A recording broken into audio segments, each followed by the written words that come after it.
Welcome to Home Farm on a cold but beautiful day.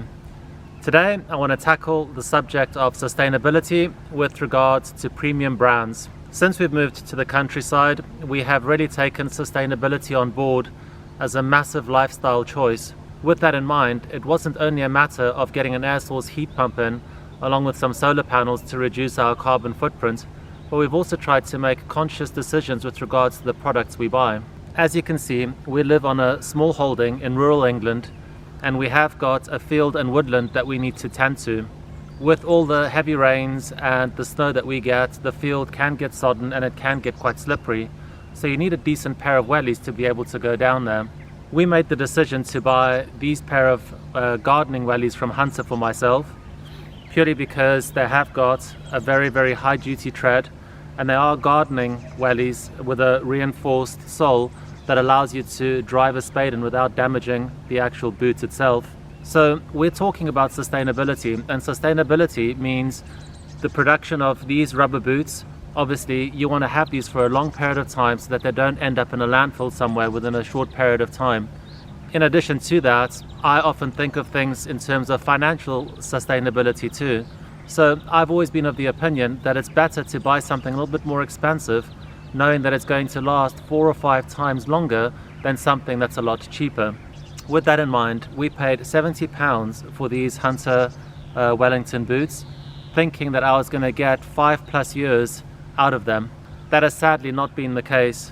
Last week we had to go and get some firewood from the woodland at the bottom of our field, and in order to get there you have to cross a small stream. When I stood in that stream, I could feel water getting into my boot. So when I got out of the stream, I had a look at the boot and I saw that the rubber on the side where the sole meets the actual top of the boot had come away, and that was what was leading to the water getting into the boot. Now that is not something that you would expect from a premium product which Hunter purports to sell. Naturally, I contacted Hunter and I reported the fault to them. They went through their records and said that the boot was out of warranty because the boot was older than 2 years. Hunter are correct. The boot is older than 2 years. In fact, it is just 4 months over the 2-year warranty. Now, the issue that I have with a lot of premium products is that you're paying a premium price to get a product that you think is going to last for a long period of time. This is not a fashion boot. This is marketed and sold by Hunter as a rugged gardening boot. So I genuinely did expect this to last me 5+ years. So let's quickly readdress the aspect of sustainability and financial sustainability. We have here a premium boot that is selling for £70, and I have this boot from Dunlop which sells for £13. This is a cheap boot. It doesn't have the neoprene inside, it doesn't have a reinforced sole, and you would expect this boot to last maybe 1 year if you're lucky. This boot is older than 1 year, and like I said, we paid £13 for it. This boot, £70, and we got a little bit over 2 years out of it. Now, from a sustainability perspective, there is just no point from buying this boot from Hunter. When I reported this issue to Hunter, their response to us was, "We really apologize that the boot has not lasted as long as you would have hoped. Here's a 25% discount on your next purchase." So if I was to take them up on their offer, I'm going to get this boot again for £50, or I can get this one for £13. This one's going to last me 2 years. This one's lasted me longer than 1 year. But even if this was only to last for 1 year, this would still be the better value option, given that they're both going to end up in the landfill at more or less the same time. So as someone that had actually bought into the Hunter brand, I am very disappointed that they market themselves as a premium product. They certainly charge for a premium product, but there's just no longevity with regards to the actual boots that we've purchased. It seems that the products are not high quality, and the fact that they only put a 2-year warranty on their products, knowing that they're only going to last that period of time, is worrying to somebody such as myself as a sustainable consumer.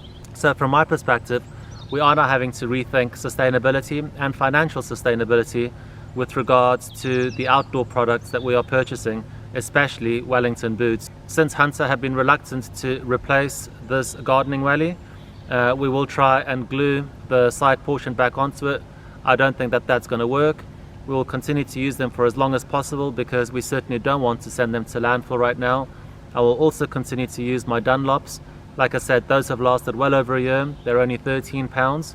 From my perspective going forward, I'm certainly going to give Hunter wellies a pass from here on in.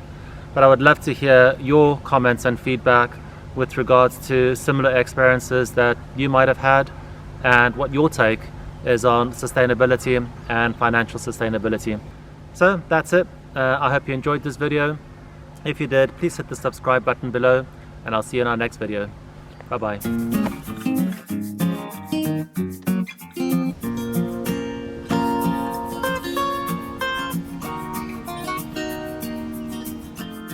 Thanks for watching. You can also follow us on Twitter or check out our website at myhomefarm.co.uk. If you enjoyed this video, please hit the subscribe button below, and if you have any suggestions for any other videos you would like to see, please leave a comment. We hope to see you on our next video.